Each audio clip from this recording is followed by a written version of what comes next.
Hey everyone, welcome to the pre-calculus stream.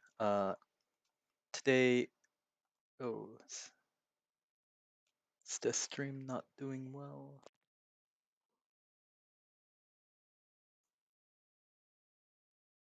I think it should be fine. All right, everyone, welcome to the pre-calculus stream today. Today we're gonna be going over the concept of series again.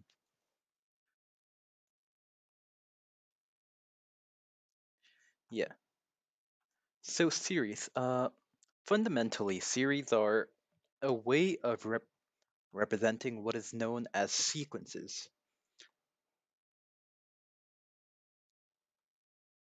Sequences are fundamentally just a sequence of numbers.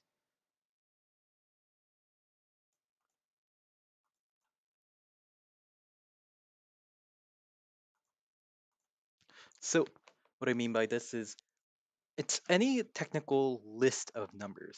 Of course, by numbers, we preferably mean integers. 1, 5, 7, 9, 13, 15. Any like list of numbers that you see can be sequences. Sequences have two general types. Generally, the notation for writing a sequence is in these squiggly brackets, like this. So if it's between these, you can usually tell that they're talking about a sequence or not. Uh, Even within the sequence, you can just have numbers that are like 1, 2, 3, 4, 5. This is called a finite series. It's just a list of numbers. There's a total of five numbers in the sequence, and you don't need to worry about any number besides that. The other case is when it is an infinite sequence. Infinite sequence,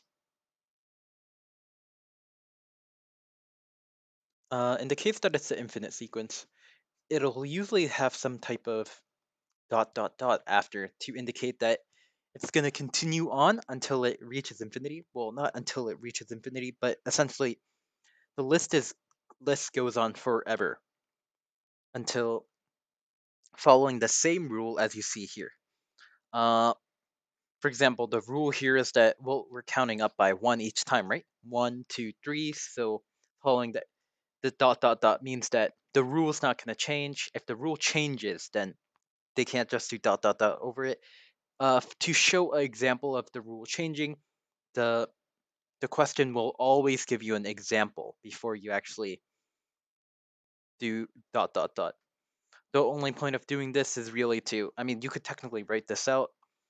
This is effectively the same as writing 1, 2, 3, 4 dot dot dot because it's implied that it follows the same rules, so this 4 is included as part of here.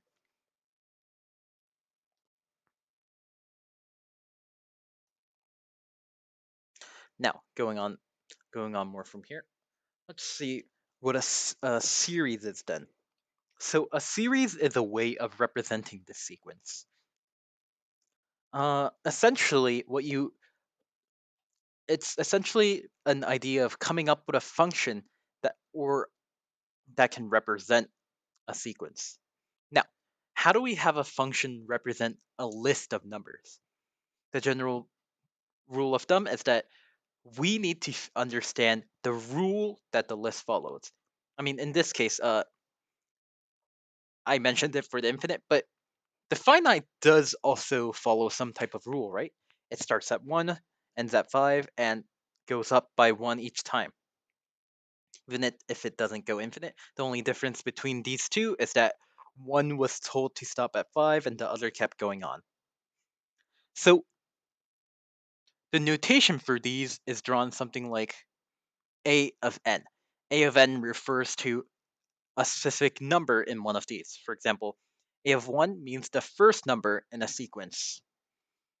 A of 2 means the second number in a sequence. You need to remember the sequence because it's pretty important. And it's A of n meaning which number it is. And then you have another variable called k, which is going to be the limit, or which is talking about what you're plugging into n here. All right, so I know that sounds kind of inefficient. It's technically a of n stands for the number, but the variable that you needed to manipulate for n is labeled as k. This is not important yet, but it's going to become important later. So in this case, what is a of n? I mean, a of 1. A of 1 is 1, right? What is a way, or assuming we have put a of n here, what do we need to put in here to get 2? It's 1 plus a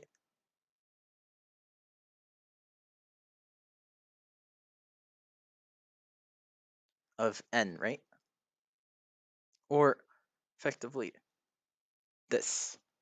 Let's try reading this. What do you think? What do you think this means? Assuming, because if to understand this, n means that it's the one that it's currently on, and adding 1 to the n would mean that you're referring to the next one up on the list. So this would mean that by adding 1 to the a of n, you effectively get the next one in the list automatically.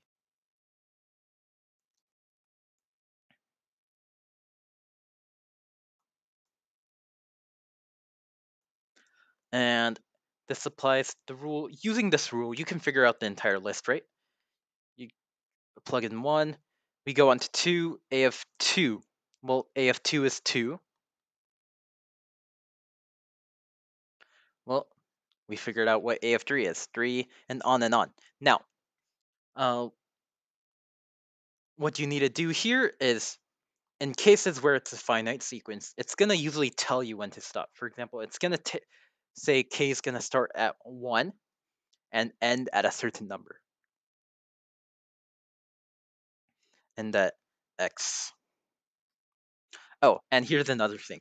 The number of what the k starts on matters too. So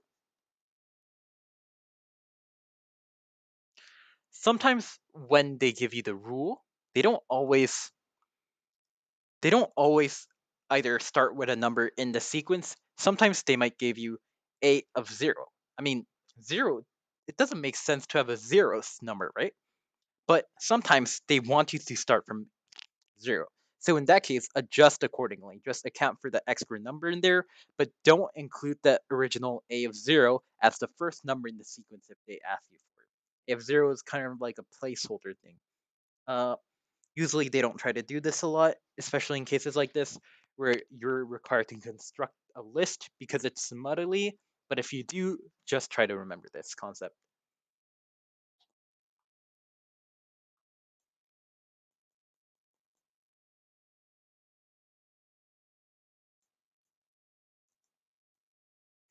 All right. So next we're going to talk about the different ways to represent the function. So there's two ways to represent the rules. One's called the explicit, and one's called the recursive.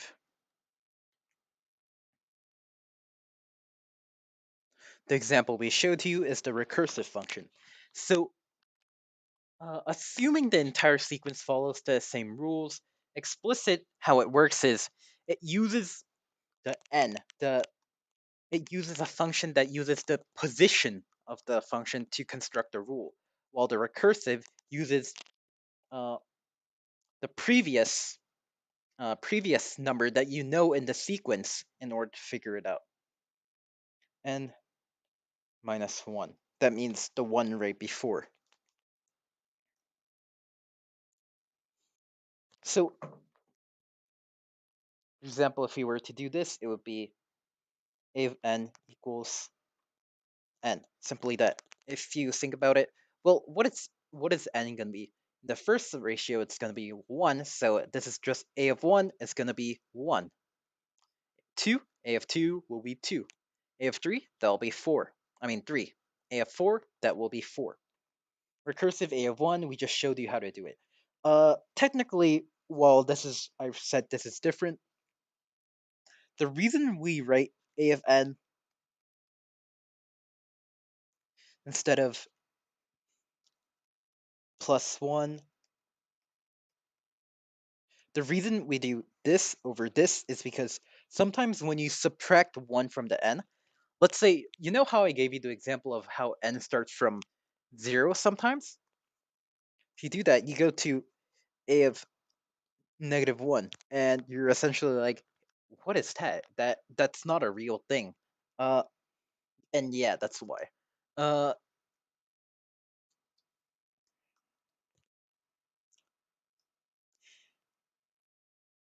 so that's why these both things have their benefits and downsides. So the benefit of the explicit is that you don't need to know any of the other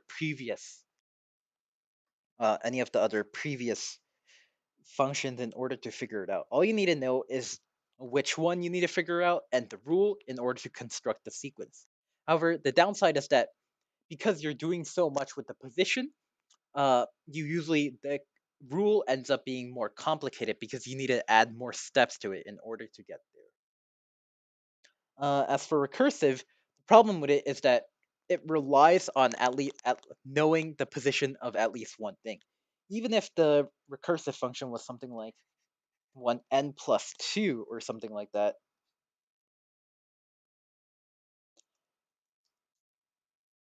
plus a of n, this means that you would need to use like the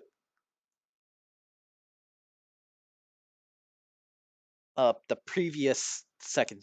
In this case, you would need to know two functions because you would need to know a of 1 and a of 2 in order to figure out the next thing, a of 3. Otherwise, you have like a hole. So you need to satisfy the needs before you do it. And it also takes longer if you were to do something higher up. But the rule itself is simple because you only have to consider the correlation between two like things that are usually directly next to each other.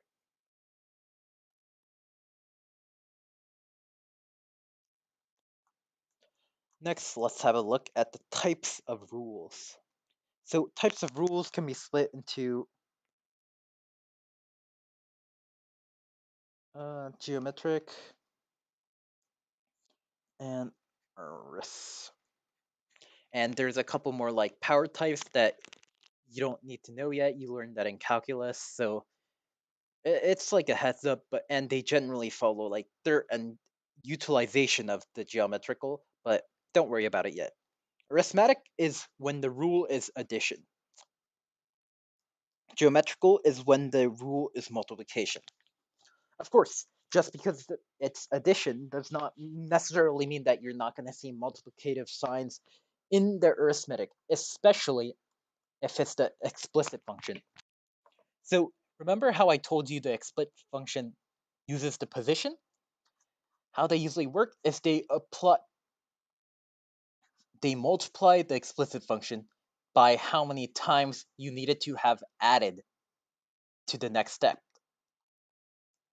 Because of that, it ends up giving you seven times n. But what this just means is add 7n times. So multiplication is effectively addition. You should know that.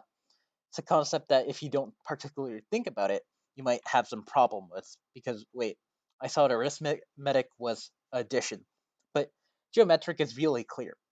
The key difference here is that what's not getting uh, arithmetic is getting something of value added onto it. Even when you see the multiplication, what's getting multiplied is that's value getting added onto here. It's not the base value being multiplied, unlike geometric.